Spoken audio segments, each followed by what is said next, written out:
रूसी राष्ट्रपति Vladimir Putin की परमाणु हथियारों को लेकर दी गई चेतावनी के बाद से अमेरिका समेत तमाम पश्चिमी देश सख्ते में हैं। पुतिन के हालिया बयान को पश्चिमी खेमा बिल्कुल भी हल्के में नहीं ले रहा है।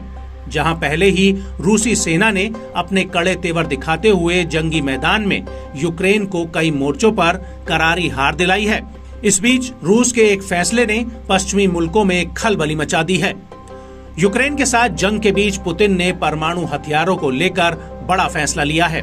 इस पर अमेरिका में रूस के शीर्ष राजनयिक ने न्यूज़वीक को दिए इंटरव्यू में बड़ा खुलासा किया है। राजदूत एनातोली एंटोनोव ने कहा कि रूसी रक्षा मंत्रालय की ओर से घोषित ट्रेनिंग प्रोग्राम अचानक से सामने नहीं आया है। युद्ध में यूक्रेन के पश्चिमी सहयोगियों की ओर से उठाए गए भड़काऊ कदमों के बाद ही रूस को परमाणु अभ्यास करने के लिए मजबूर होना पड़ा है। पश्चिमी देशों की आक्रामक नीतियां रूस और उसके नागरिकों की सुरक्षा के लिए खतरा पैदा कर सकती हैं। अमेरिका और उसके सहयोगी देश रूसी इलाकों पर हमला करने के लिए यूक्रेन को लगातार घातक हथियारों की सप्लाई कर रहे हैं। वो रूस को उबालने की कोशिश कर रहे हैं। इस पर अमेरिकी विदेश विभाग के प्रवक्ता मैथ्यू मिलर ने कहा कि रूस की परमाणु हथियार पर बयानबाजी इस पूरे संघर्ष में लापरवाह और गैर जिम्मेदार रही है। वहीं पेंटागन के प्रेस सचिव वायुसेना मेजर जनरल पैट राइडर ने कहा कि मौजूदा सुरक्षा हालात को देखते हुए ये पूरी तरह से गलत है। दरअसल रूस ने बीते सोमवार को ऐलान किया था कि वो एक सैन्य अभ्यास करने वाला है। इसमें सामरिक परमाणु हथियारों का इस्तेमाल किया जाएगा। इसमें लड़ाकू अभियानों को अंजाम देने के लिए गैर रणनीतिक परमाणु बलों की तैयारियों की टेस्टिंग होगी। रूसी रक्षा मंत्रालय ने कहा था कि रूस का परमाणु हथियार अभ्यास पश्चिम की धमकियों के जवाब में है।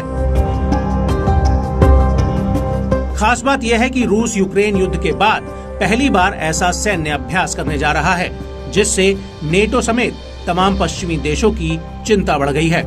एंटोनोव ने कहा कि रूस किसी को धमकी नहीं दे रहा है। अमेरिका और उसके सहयोगी यूरोप को ये समझना चाहिए कि रूस अपनी संप्रभुता और क्षेत्रीय अखंडता की रक्षा के लिए अपने सभी साधनों का इस्तेमाल कर सकता है। इसके लिए रूस कुछ सोचेगा नहीं। पश्चिमी देश जिस तरीके से यूक्रेन के जरिए रूस पर जवाबी हमले कर रहे हैं, इसमें वो ज्यादा दिनों तक सफल नहीं होने वाले हैं। पश्चिमी देश एक तरफा खेल खेलने की कोशिश कर रहे हैं, जो बड़ी गलती को न्योता देने जैसा है। बता दें कि यूक्रेन युद्ध के बाद से रूस और नेटो के बीच तनाव काफी बढ़ गया है। हाल में रूस के यूक्रेन पर बढ़ते दबाव के चलते अमेरिका और अन्य पश्चिमी समर्थकों ने यूक्रेन को सैन्य सहायता में इजाफा किया है।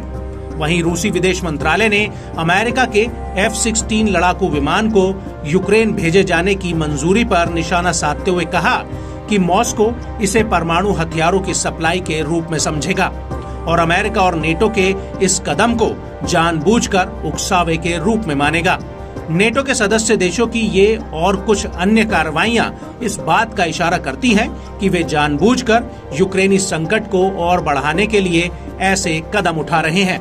साथ ही ये सब नेटो देशों और रूस के बीच खुले सैन्य संघर्ष की ओर धकेल रहे हैं।